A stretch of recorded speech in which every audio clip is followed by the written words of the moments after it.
एक कॉलर है हमारे साथ। अस्सलाम वालेकुम, कौन सा मोहतरमा, कहाँ से हैं? जी अस्सलाम वालेकुम।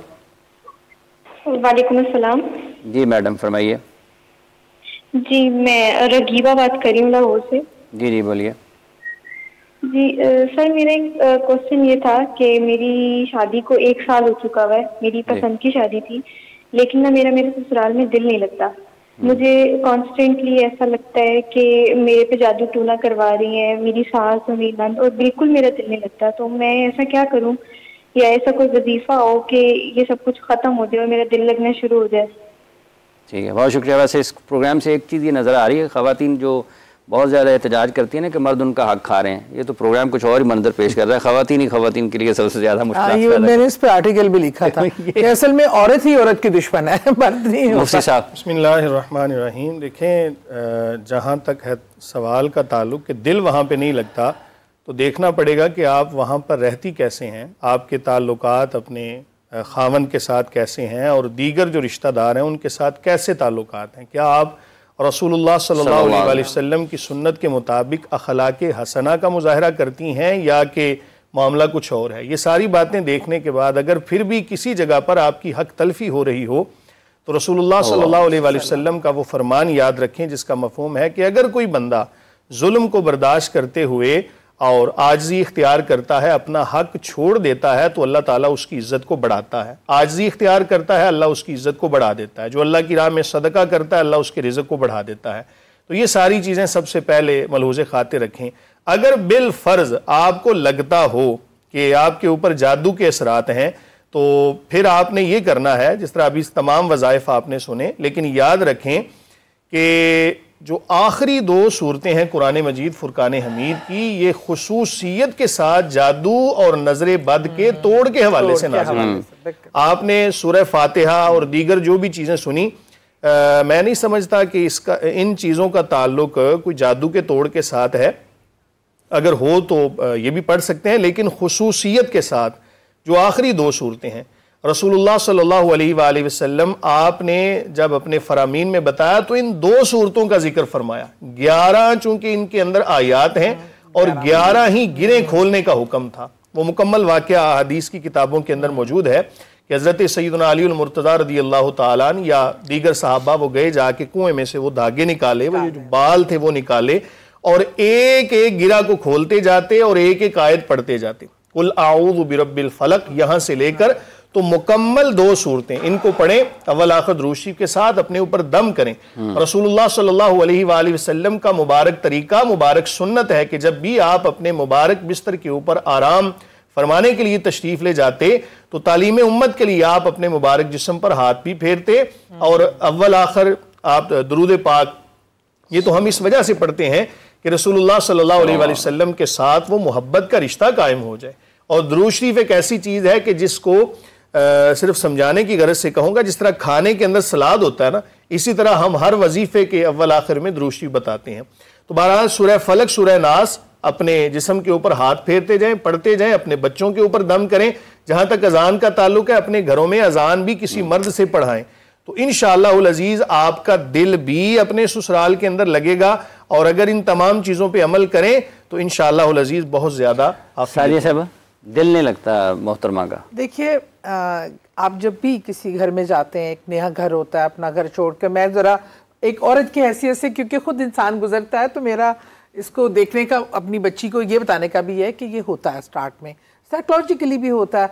कुछ अर्सा आपको एक पसंद की शादी थी, एक्साइटमेंट होती है, उसके बाद जब एक रूटीन में लाइफ आ जाती है तो यू स्टार्ट मिसिंग योर, आपकी अपनी इन्वायरमेंट, अपना बचपन, अपने बहन भाई, अपनी माँ बाप, ये सब बच्चियों के साथ। बेटा एक तो ये वेरी मच नॉर्मल है, इसमें ये नहीं है। और अच्छा, एक हमारे यहाँ एक बदकिस्मती से जब हम बच्चों की तरबियत करते हैं या माएँ आम तौर पे अपने ससुराल वालों की बुराइयाँ, सास और नंदों के शिकवे शिकायत करती हैं, तो हमारी बच्चियाँ यही कॉन्सेप्ट लेके घर जाती हैं कि आगे जो सास और नंदे बैठी हैं ये हमारी दुश्मन है और ये हमें खुश नहीं देखना चाहती। अब यकीन मानिए कि मेरी पर्सनल लाइफ का एक्सपीरियंस है, मेरी सास माशाल्लाह बहुत इबादत गुजार भी थी, लेकिन बहुत सख्त तबीयत की मालिक थी और उनका इतना रोब दबदबा, मेरी बाकी जो मुझसे बड़ी थी उनका मुझे इतना वो पहुंचा था कि मैं पहले ही सहम गई। लेकिन मैंने जैसे देखा जब मैंने कहा कि कोई बात नहीं, अगर मुझे डांट पिटती है किसी बात पे तो मेरी वालदा भी तो मुझे ऐसे डांटती हैं, मेरे अब्बू भी मुझे इस तरह चीज़ पे रोक टोक करते हैं। जब दिल से आप ये निकाल देना कि ये मेरी सास है, अच्छा इन्होंने कहा है तो इसमें कोई तंज पोशीदा होगा या वो मुझे पसंद नहीं करती, ये चीज़ को दिलों से कदूरत निकाल कर आपको मे भी आगे से थोड़ा ड्राई बिहेवियर मिले, लेकिन मोहब्बत एक ऐसी चीज़ है जो पानी के तुपके की तरह डलती जाती है और अपनी जगह बनाती चली जाती है। तो मोहब्बत को आप कभी रिफ्यूज़ कर ही नहीं सकते और उसका इफेक्ट हुए बगैर मैंने प्रैक्टिकली अपनी लाइफ में करके दिखाया। और मेरे इर्द गिर्द बहुत से मैंने ऐसे रिश्तों को जोड़ा है कि जो एक नामुमकिन सुतेला सगा ये चीज़ें हमने बहुत सुनी थी। मैंने अपनी सेकंड मदर से भी प्यार किया है, मेरे हम अलग माओं से बहन भाई भी हैं, मेरे हस्बैंड के 2 पहले बच्चे भी हैं, उनको भी मैंने अपनी उनकी वालदा की मौजूदगी में मैंने अपने बच्चों से ज़्यादा वो मुझसे बिल्कुल एक फ़र्क नहीं करते। ये सब प्रैक्टिकली हो सकता है अगर आप करना चाहें तो करना चाहें, क्योंकि आप अपने उनके दिल में मोहब्बत थोड़ा सा एफर्ट पुट करें, खाना इकट्ठे बैठ के खाएं, अपनी सास बैठी हैं थोड़ा सा पाँव में लोशन मल दें, उनके नाखून काट दीजिए, ये कैसी बात है। आई स्वेयर इससे इतना छोटे छोटे गेस्टर। मैं शादी हो गया क्योंकि मैं मुलाजिम बन गया हूं, नहीं कोई मुलाजिम नहीं होता। ख़वातीन के अंदर एक बड़ा अजीब ये पहलू पाया जाता है कि अपने घर के अंदर जब रहती है ना तो वालदा तो जाहिर है उसकी जगह तो कोई नहीं ले सकता, लेकिन जब दूसरे घर में जाती है ना तो मेरा ये मशवरा है कि उनको अब अपने बहन भाइयों की तरह समझें। जिस तरह तरीक़ाकार आपका अपने घर में था थोड़ा बहुत फर्क तो होता है, लेकिन जब आप ससुराल में जाती हैं तो वहां के माहौल को एक्सेप्ट करें और अब ये समझें कि हमारी अब जिंदगी यहाँ पे गुजरनी है, हम अपने लगाने की भाई बहन है उनको हम छोड़ के आ गए हैं, यहाँ पे हमने वक्त गुजारना। अलामा साहब जैसे ये तावीज़ हैं, जी एक चीज मामूल और बना लीजिए, उससे आपको बहुत फर्क पड़ेगा। सुबह की फजर की नमाज के बाद 21 बार अबुल आखिर दुरूद पाक पढ़कर 21 बार या वदूदो आप पढ़कर फूंक मार के अपने चेहरे पे वो मान लीजिए, आपके चेहरे में ऐसी कशिश पैदा होगी कि आपको जो देखेगा आपके घर वाले तो उनके दिल में आपके लिए बहुत नरमी पैदा होगी, नरमी पैदा। अलामा साहब ये तावीज़ पहनना कुछ लोगों ने गले में पहने होते हैं, कुछ ने बाजुओं पर बांधे होते हैं, तो इसकी कोई एहतियात भी है? मतलब वो पहनकर हर जगह पर जाते आते हैं, हाँ वॉशरूम वगैरह भी लोग जाते आते हैं। देखिए असल में जो तावीज़ होता है उसकी पैकिंग होती है, यानी ऊपर से वो बंद होता है। जैसे हमारे जेब के अंदर पैसे होते हैं तो उसके ऊपर मोहम्मद लिखा होता है, उसके ऊपर अहमद लिखा होता है, उसके ऊपर अल्लाह लिखा होता है। फिर बहुत सारे हमारे पास ऐसे पेपर होते हैं उन पर ये चीज़ें लिखी होती हैं।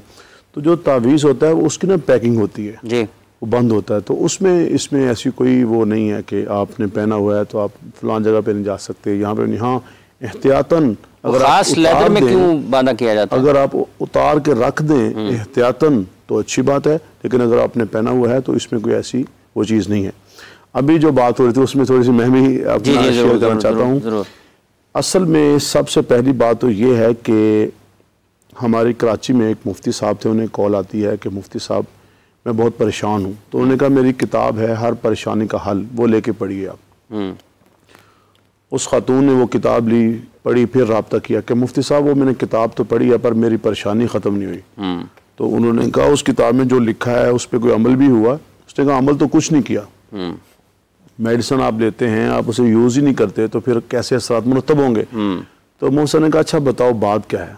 तो उस खातून ने क्या कहा कि मुफ्ती साहब मेरी कोई किस्मत ऐसी है, जब मैं बहू बन के आई थी सास अच्छी नहीं थी, और आज मैं जब सास बनी हूँ तो मेरी बहू अच्छी नहीं है। तो ये ना हमारा कॉन्सेप्ट बन चुका है कि जिस साइड पे मैं हूँ वही सही है, वही हक है। तो यकीनन ये चीज़ें चेंज तो होती हैं। जो मेरे घर में है जब मैं दूसरे घर में जाऊंगी तो चीज़ें चेंज तो होंगी। मैं वो अक्सर बात किया करता हूँ, मिंबर मेहराब से हम ये आवाज़ लगाते हैं कि रसूलुल्लाह सल्लल्लाहु अलैहि वसल्लम की साहबजादी सैयदा फातिमा ज़हरा रज़ी अल्लाह तआला अन्हा जब हुजूर सल्लल्लाहु अलैहि वसल्लम के पास आई हैं गुलाम लेने के लिए, बांदी लेने के लिए, गुलाम लेने के लिए, तो हुजूर सल्लल्लाहु अलैहि वसल्लम जब वापस तशरीफ लाए तो हज़रत अली ने कहा कि जी मैं बताता हूँ, इस वजह से खुद नहीं गई थी, मैंने भेजा था। हाथों पे देखें वरम किस तरह छाले बन चुके हैं, जिस्म पे कैसे वरम आ चुके हैं, चक्की चलाती हैं, मुश्किल लाती हैं। तो जैसे आप बांदियाँ तकसीम कर रहे हैं, जैसे आप लौंडियाँ दे रहे हैं, गुलाम दे रहे हैं, हमें भी दे दीजिए। इस पे हुजूर सल्लल्लाहु अलैहि वसल्लम ने जो अपनी बेटी को नसीहत की ना, वो नसीहत हर बाप को अपनी बेटी को करनी चाहिए। हुजूर सल्लल्लाहु अलैहि वसल्लम ने इरशाद फरमाया, बेटी घर के सारे काम तुम्हें करने पड़ेंगे, चक्की भी चलानी पड़ेगी बेटे, पानी भी लाना पड़ेगा, हाँ तस्बीहात पढ़ लिया करो, 33 बार सुभान अल्लाह, 33 बार अल्हम्दुलिल्लाह, 34 बार सुभान अल्लाह अल्हम्दुलिल्लाह अल्लाहु अकबर, ये 33 बार और अल्लाह अकबर 34 बार पढ़ के अपने हाथों पे दम कर लिया करो, तो थकावट दूर हो जाएगी। अगर आज हम अपनी बेटी को ये नसीहत करें बेटा कि वो जैसे देखें, अभी बात हो रही थी सास और की, ये जैसे मेरा बाप है, जैसे मेरी माँ है, रसूलुल्लाह सल्लल्लाहु अलैहि वसल्लम शाह फरमाया तुम्हारा जो ससुर है वो भी तुम्हारा वालिद है, जो तुम्हारी सास है वो भी तुम्हारी वालदा है। जब बेटी ससुर और सास को अपने अम्मी अब्बू समझेगी तो वो भी उसको अपनी बेटी समझेंगे। और इसके बावजूद भी अगर वो बेटी इसको नहीं समझ रहे तो उनको भी सोचना चाहिए, उनके घर की भी बेटी है, ये गल किसी के घर में जाएगी। एक साइकिल है, एक साइकिल है।